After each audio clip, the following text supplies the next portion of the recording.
ओम नमो भगवते वासुदेवाय नमः। ओम नमो भगवते वासुदेवाय नमः। ओम नमो भगवते वासुदेवाय नमः। ओम नमो भगवते वासुदेवाय नमः। ओम नमो भगवते वासुदेवाय नमः। ओम नमो नारायण। ओम नमो ओम श्री हरि। विराट शरीर की उत्पत्ति। मैत्रेय ऋषि ने कहा, सर्वशक्तिमान भगवान ने जब देखा कि आपस में संगठित न होने के कारण ये मेरी महतत्व आदि शक्तियां विश्व रचना के कार्यों में असमर्थ हो रही हैं, तब वे काल शक्ति को स्वीकार करके एक साथ ही महत्व तत्व, अहंकार, पंचभूत, पंच तन्मात्रा और मन सहित 11 इंद्रियां इन 23 तत्वों के समुदाय में प्रविष्ट हो गए।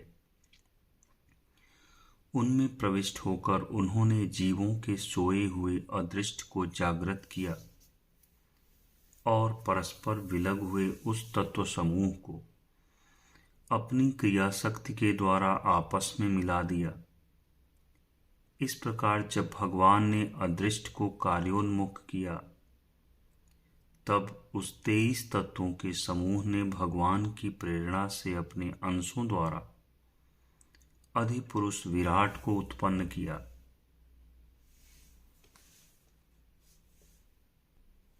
अर्थात जब भगवान ने अंश रूप से अपने उस शरीर में प्रवेश किया, तब वह विश्व रचना करने वाला महतत्व आदि का समुदाय एक दूसरे से मिलकर परिणाम को प्राप्त हुआ।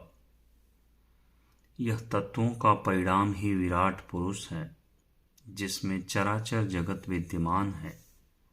जल के भीतर जो अंडरूप आश्रय स्थान था, उसमें वह हिरण्यमय विराट पुरुष संपूर्ण जीवों को साथ लेकर 1000 दिव्य वर्षों तक रहा। वह विश्व रचना करने वाले तत्वों का गर्भ कार्य था तथा ज्ञान, क्रिया और आत्मशक्ति से संपन्न था। इन शक्तियों से उसने स्वयं अपने क्रमशः एक हृदय रूप, 10 प्राण रूप और 3 आध्यात्मिक आदि दैविक आदि भौतिक विभाग किए। यह विराट पुरुष ही प्रथम जीव होने के कारण समस्त जीवों का आत्मा, जीव रूप होने के कारण परमात्मा का अंश और प्रथम अभिव्यक्त होने के कारण भगवान का आदि अवतार है।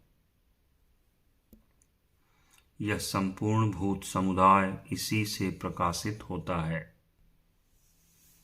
यह अध्यात्म, अधिभूत और आदि दैव रूप से 3 प्रकार का, प्राण रूप से 10 प्रकार का और हृदय रूप से 1 प्रकार का है।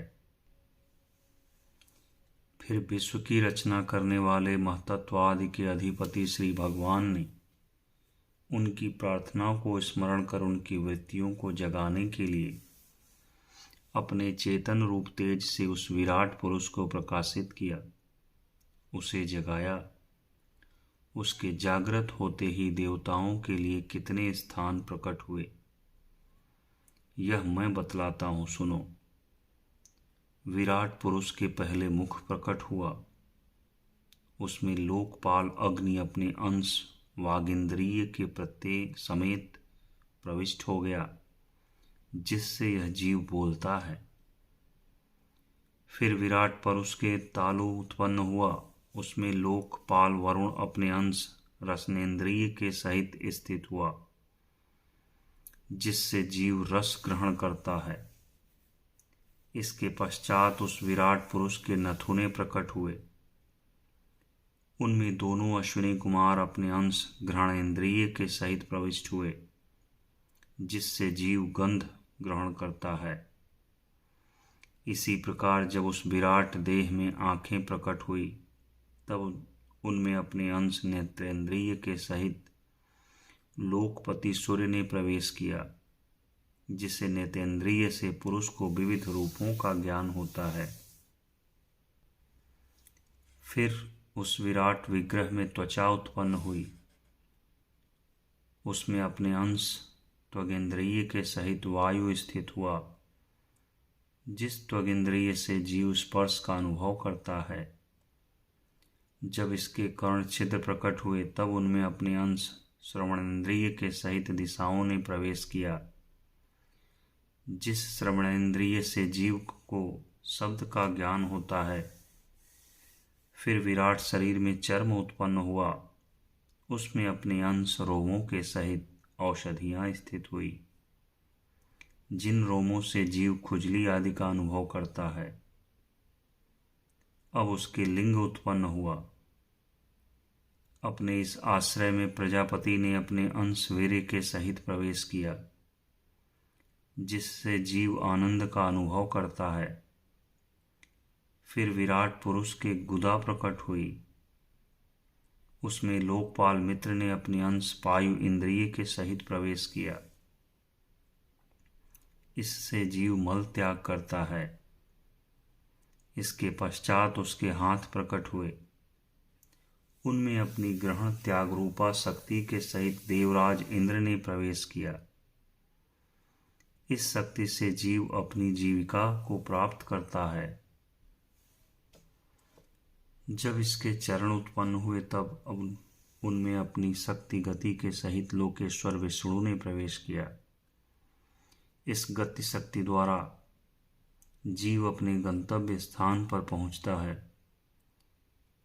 फिर इसके बुद्धि उत्पन्न हुई, अपने इस स्थान में अपने अंश बुद्धि शक्ति के साथ वाक्पति ब्रह्मा ने प्रवेश किया।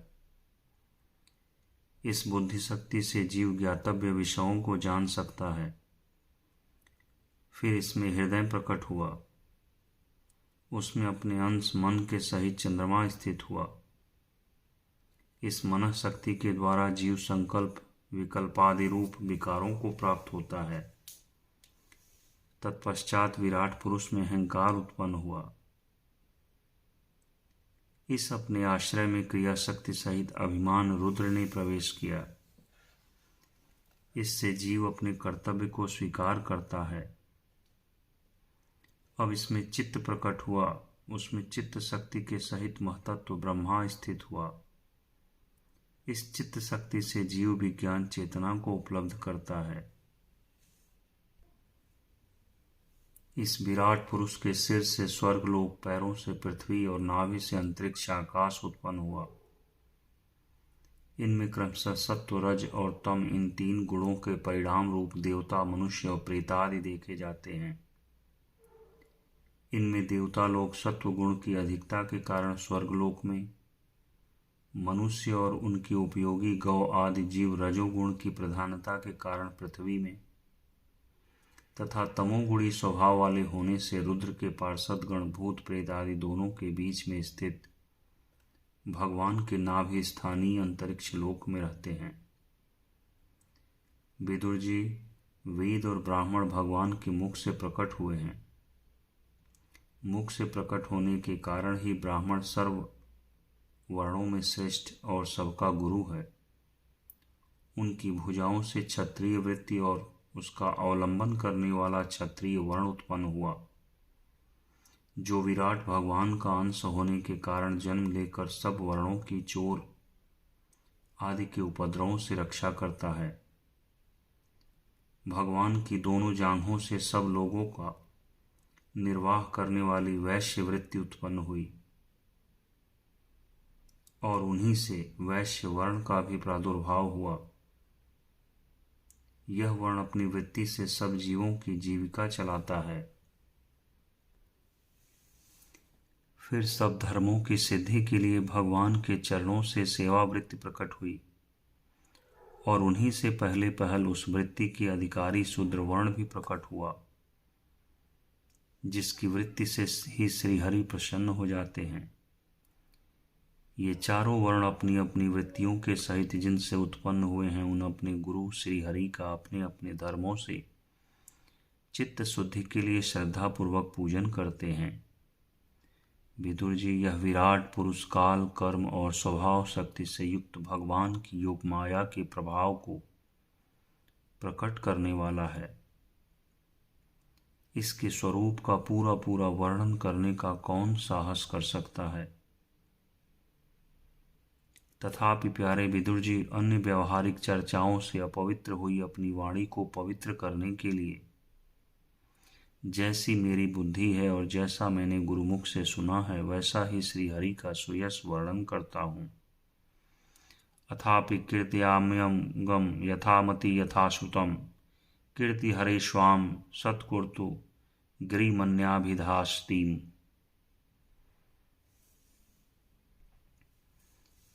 एकांत लाभम वत्सोनु पुंसाम सुश्लोक मौले गुणवादमाहु श्रुतेश्च विद्वद्भि रूपाकृतायाम कथाशुधायामुम पश्म प्रयोगम।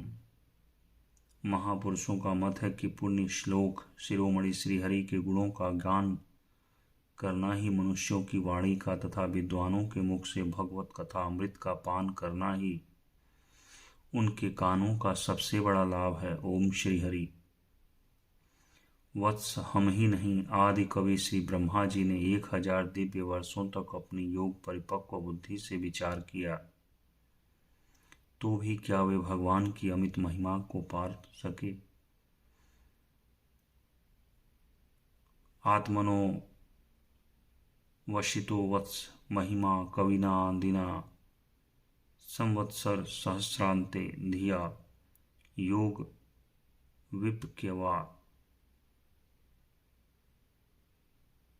अतः भगवान की माया बड़े बड़े मायावियों को भी मोहित कर देने वाली है, उसकी चक्कर में डालने वाली चाल अनंत है। अतएव स्वयं भगवान भी उसकी थाह नहीं लगा सकते, फिर दूसरों की तो बात ही क्या है। जहाँ न पहुंचकर मन के सहित वाणी भी लौट आती है तथा जिनका पार पाने में अहंकार के अभिमानी रुद्र तथा अन्य इंद्रियाधिष्ठाता देवता भी समर्थ नहीं है, उन श्री भगवान को हम नमस्कार करते हैं। ओम श्री हरि, ओम श्री हरि, ओम नमो नारायण, ओम नमो भगवते वासुदेवाय।